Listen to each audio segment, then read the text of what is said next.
£300 MR2.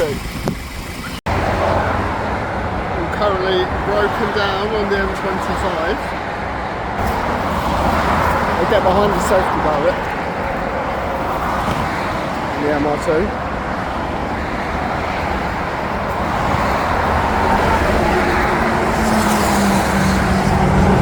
Radiator has burst. Hope the gauge as I was coming up on the slip road.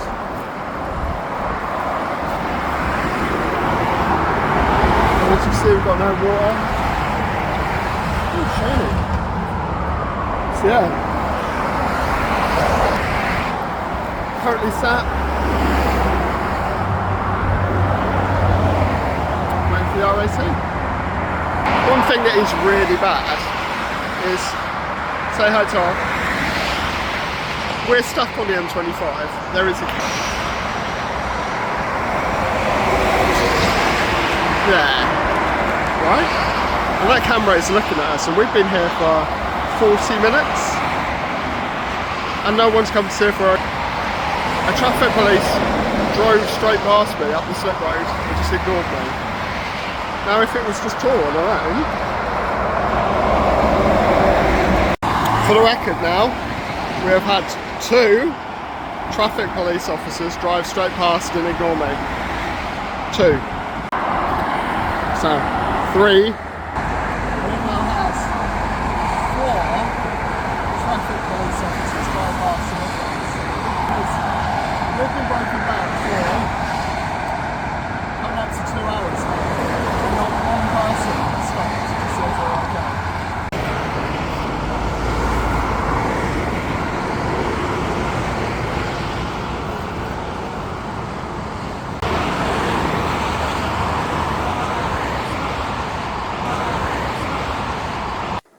It was at this point that I realised it was going to be a long night. The RAC man came out and confirmed exactly what we'd already told him, that the radiator had burst, and he then couldn't tow me because it was rear-wheel drive. Bye, Mr. RAC man.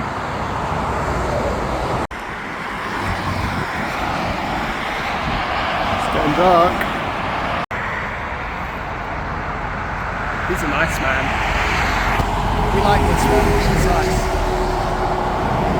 What is it, lucky number 7 or 8? I think he's 7. So to clarify, this lovely officer finished his shift 2 hours ago and stopped to see if we were okay. He was nice, we like him. So update, it's now midnight. Still waiting for the recovery, which is going to turn up at 2 in the morning. And I'm still 2 hours away from home. It's 2 AM.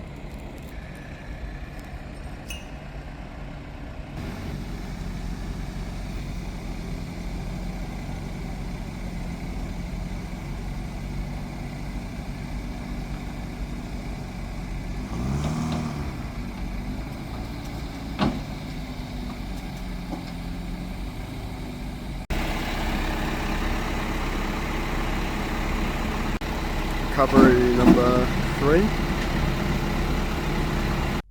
So guys, it's 3:30 in the morning. I just got to Stansted. I'm probably an hour away from home still. It's broke down at 10 to 6. It is now 3:30 in the morning. And RAC have just phoned to say they're struggling to find another guy to pick me up.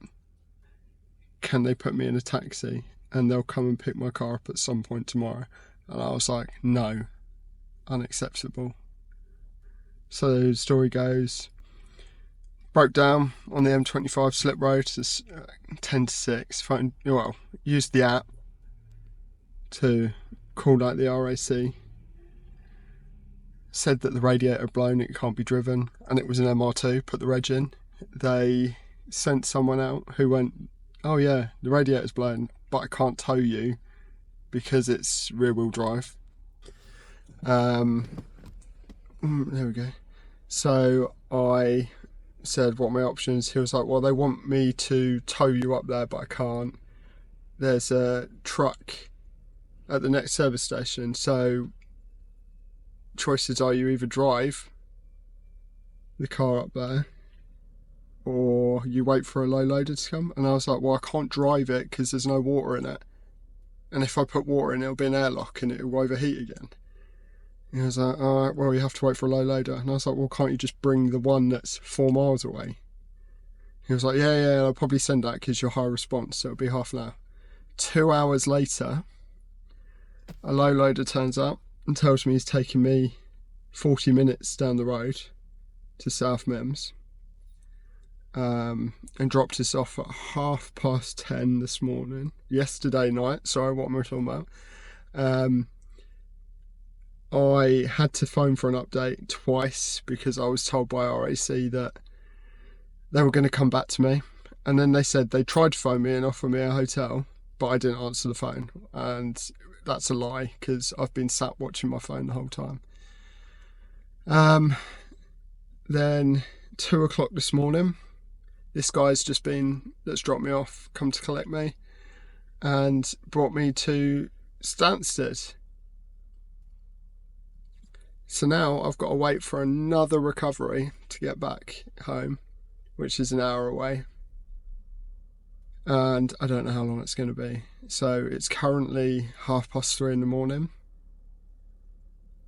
I haven't slept, I haven't eaten, I'm tired, I'm fed up, I never want to hear the word RAC again. Yeah. It's 5:15 in the morning. As you can see, we're still here. I was supposed to be collected half an hour ago. Just phoned up to go ask them where they are, and apparently they've cancelled. I have been up for 24 hours and I broke down 12 hours ago.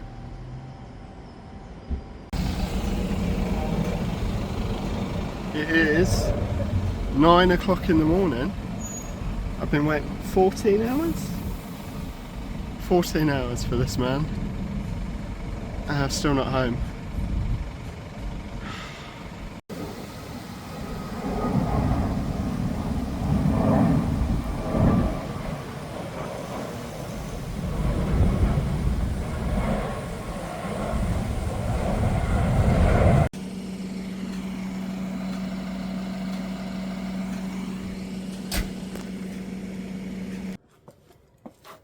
It is the next day. I've had probably 2 hours sleep at this point, and I thought, well, I need to get the car back and running as I can't go to work. Apparently I didn't notice that my pocket at the back is folded out. That's pretty impressive. So this tool is amazing. So this is for getting hose clips off, and I don't know what I did without one of these. Basically I'm trying to use my new gimbal here as well, and it's got some AI tracking thing, so it looks like someone's filming me, but they're not. It's pretty cool. I've thrown that one away. Yeah, I'm doing a voiceover because this is about as interesting as watching paint dry.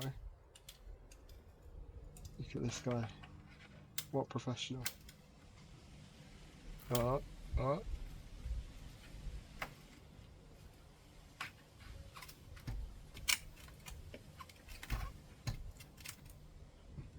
Godson. There we go.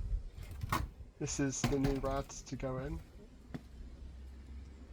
That apparently is a spring clip. I don't know why I filmed that. Here you go. That's what it looks like.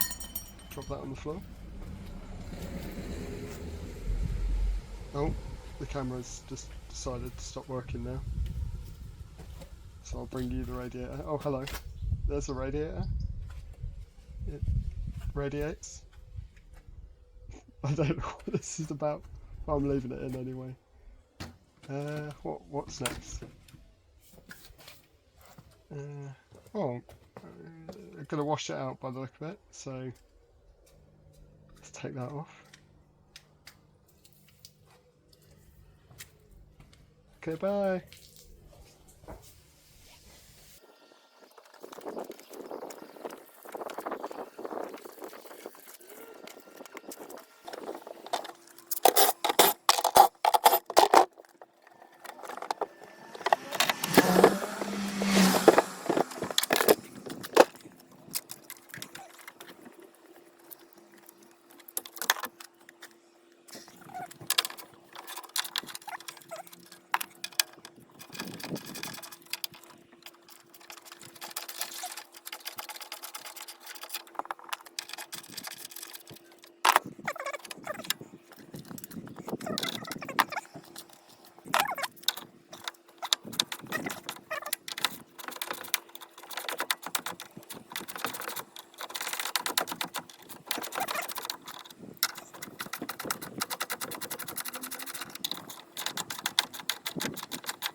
Piss off, rain.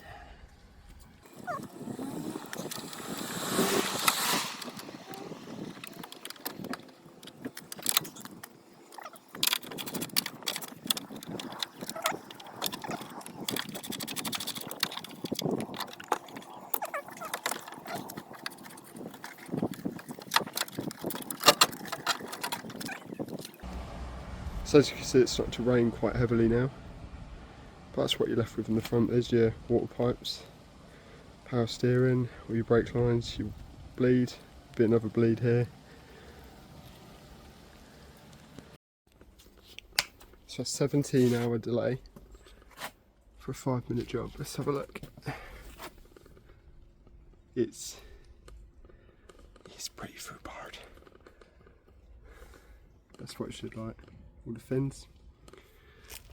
Let's spin it around.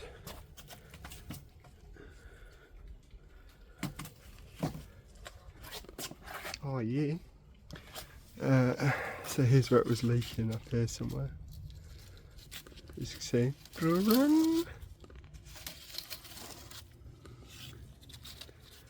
I think it looked like a cord broken.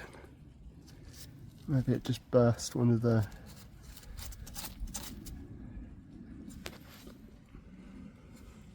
again.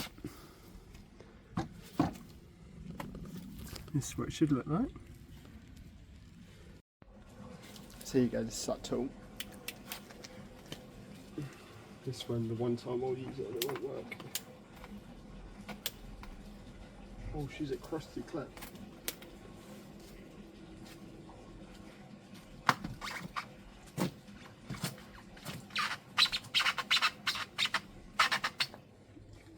So it clamps on like this, so you don't lose your fingies.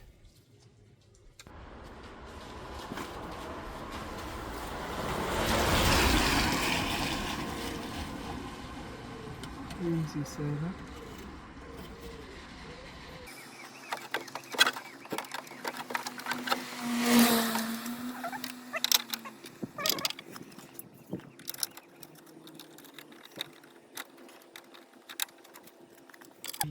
Working on the road.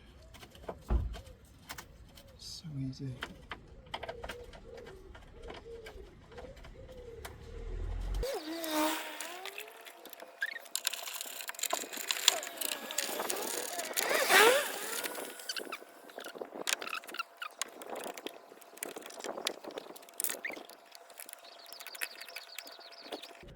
There we go. One rad in.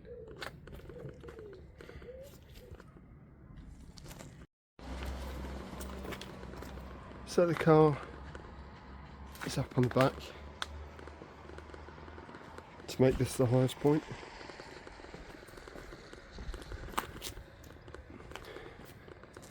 So when you're bleeding these, there's a little hose here for the heater matrix, and you've got the bleed up here for your radiator. So we need to make sure that the highest point is the expansion tank in the back, which is here. So I'll put a funnel on there and I'll stop filling, and I'll massage the thermostat hose, which is down there, try and get some water through it, and we'll see how we get on.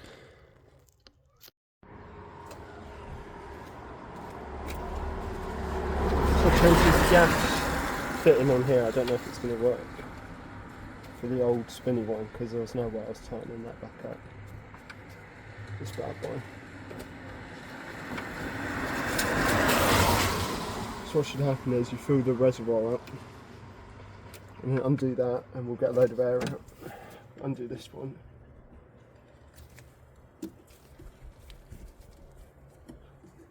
This hose has seen better days, so I need to try and get it quite high up.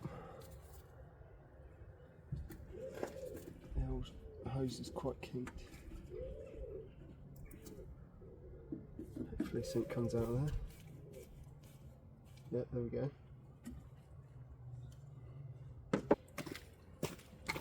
Also, make sure the heaters are on hot.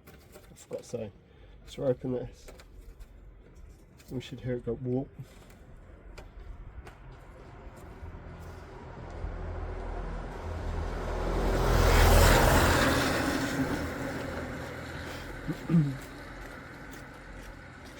tiny fart out.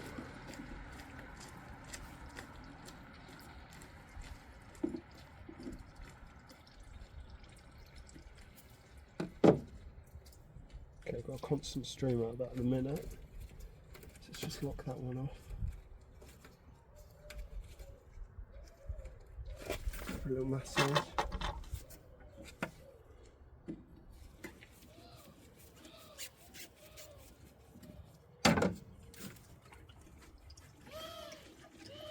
Got water in that pipe now. And we've got water in here. Yep. Right, let's open Jemima back up.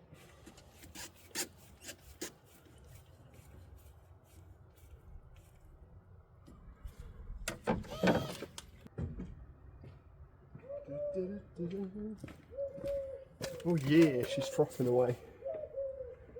Oh. Showing the old pipes a bit. Seen better days. So we've got a nice flow of water coming up Jemima now. Let's crack off Padme.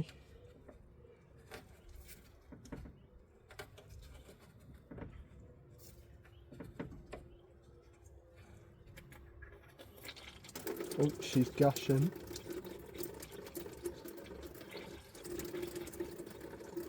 She's a squirter. Right.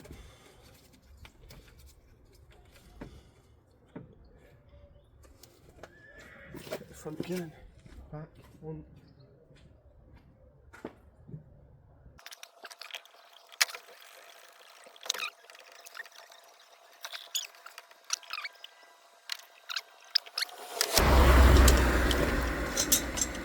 So we'll go squeeze the thermostat hose again, make sure it's not airlocked. And I think we're ready to start it up. Cool. Come with me and you'll be right. So just to show you, so this pipe here is for the heater matrix. We've cracked that off and we've got water all up, so I just hooked it in there. Just wait for the noise trailer to go. Okay, let's try again. So there's water all up in here. This is hooked up here, so it's the highest point.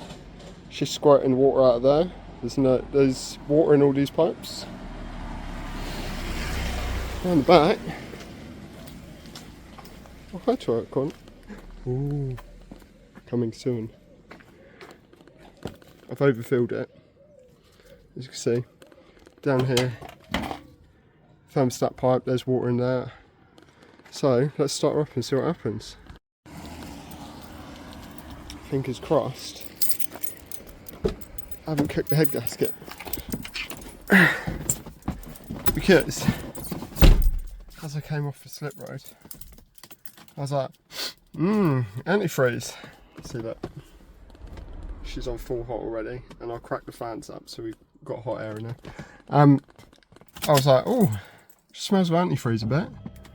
And then looked at the gauge and it was like 3/4 and it was going up, and I was like, oh fuck. So I switched it off and just threw it into the side. But it starts, see? That's a good sign. Let's get the window down.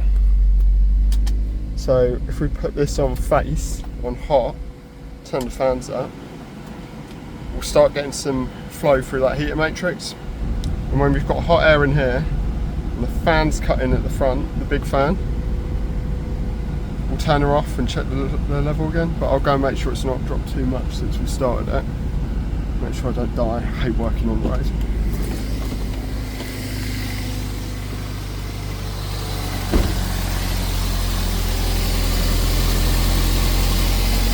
It's not dropped too much yet, so we'll keep an eye on it and see how we go. So I'm going to run it at fast idle, keep an eye on the temperature gauge on the right there. I've been underneath and give her a good squeeze, and the thermostat seems to have opened. I've just got to wait for some hot air to come through these vents. But opened the bleed nipple in the front, she seems good. There doesn't seem to be any air in there. Opened the heater matrix, no air in there, but I think there might be a little airlock in the engine, so I'll do this and keep an eye on the gauge. Okay guys, so that's this fixed. Oh.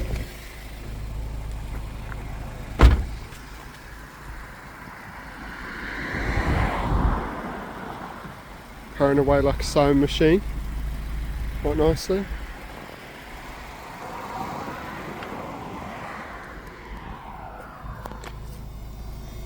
Oh, nice new, well, it's brand new second-hand rad. So bear with me. I've only had about 2 hours sleep in the last couple of days, so I look like a bit of a state. But yeah, that's that one done. Just back on the road again. So if you like the video, please like and subscribe. The more subscribers we get, the more cool stuff we can do. So cheers guys, see you again.